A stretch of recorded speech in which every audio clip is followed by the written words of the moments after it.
Eder. Mech. Pallister. Allora, caro Eder, hai pubblicato anche tu la foto scattata, rubata, a Liliana mentre consultava il suo smartphone, scattata dal piano cortile di via Verrocchio, verso il piano rialzato appartamento Resinovic Visintin, da un'auto, un po' di nascosto. Devo essere fuori dal mondo, in effetti, Paradise di nome e di fatto, per dire che non avrei apprezzato una intrusione del genere da parte di conoscenti. Gabriella la pubblica il 17 agosto 2024, sulla sua pagina Facebook, con un bel contorno di messaggi di risposta, scrivendo come didascalia, sfogliando tra le foto, poi, il suo pubblico affezionato le chiede a quando risalga, e lei dice probabilmente fine 2020. Sono certa anche io che Sterping non c'entri un beato nulla, ma chi è che, per esempio afferma che guardava dalla finestra della sua camera da letto affacciata sul cortile di Verrocchio, cogliendo gli avanti e indietro della coppia, chi afferma di sapere, per questo motivo, tipico bias di conferma. Guardati lo spettacoloso Giurato numero 2, ultimo film di Eastwood, che era Seba a portare la differenziata all'isola ecologica, inducendo da ciò che la tipa con le borse non poteva essere Lily, depistando gli inquirenti, nonostante aggiunga agli inquirenti che Seba le aveva detto che Liliana aveva portato fuori la spazzatura, perché i sacchi mancavano. Chi la mattina del 14 dicembre si ritrova a distanza temporale iniziale di ecco l'occasione, mi metto il giaccone più rapido, una sacca senza contenuto sulle spalle, e corrò giù, dietro a Lily. Che ho una cosetta da dirle, hai mai capito se davvero, con quella borsa floscia si recasse davvero a ginnastica, in un luogo, in pandemia, che consentiva di conservare effetti personali in palestra? A me non interessa sapere chi ha scattato quella foto, che sia stata Gabri o che sia stato Salvo, questo avvalorerebbe certe voci maliziose, certamente non Sterping. Ma oggi, leggere la signora Micheli che nega di essere l'autrice dello scatto, ma non dice chi la fece e gliela passò mi fa davvero sbellicare dalle risate. Gentili ascoltatori, buona giornata dal Sensitivo Locchi. Intorno alla mezzanotte ieri sera a Quarto Grado era ospite della trasmissione Sebastiano. Ho notato una grande cattiveria e ostilità nei confronti di quest'ultimo.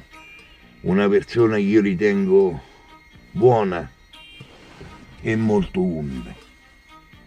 Ecco, io vorrei ricordare a tutti quanti che fino a prova contraria Sebastiano è parte lesa nel procedimento e che anche la seconda autopsia nei confronti appunto di Liliana Resinovic non penso che abbia dato alcun esito rispetto alla prima.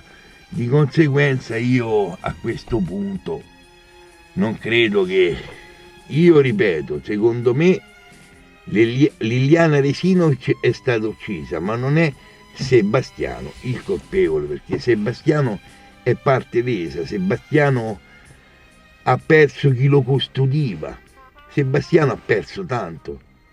Però, ringraziando Dio, Sebastiano adesso percepisce la pensione della povera Liliana e anche, tra pochi, quando sarà a dicembre, prenderà anche la 13ª, eccetera, eccetera. Comunque, signori, ho notato una grande proprio le cose dette con cattiveria, mentre che Sebastiano è un'animella, io l'ho sempre definito un'animella e una bravissima persona, è totalmente estraneo ai fatti, ma non ai fatti che gli vengono contestati dalla pubblica accusa, ai fatti che gli vengono contestati dalla gente comune che apre bocca e gli dà fiato.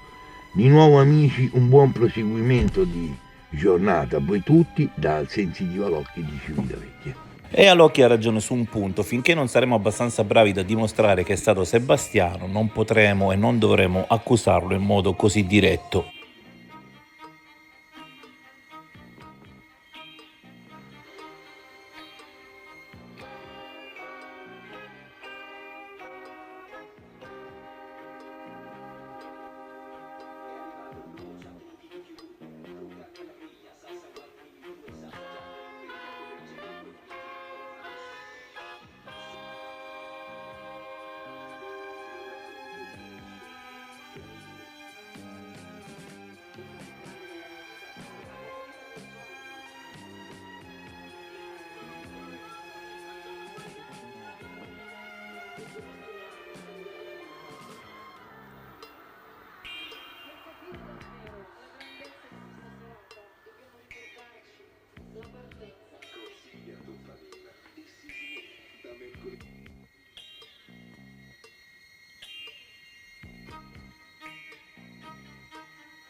Ehi, non dimenticare di iscriverti a questo canale.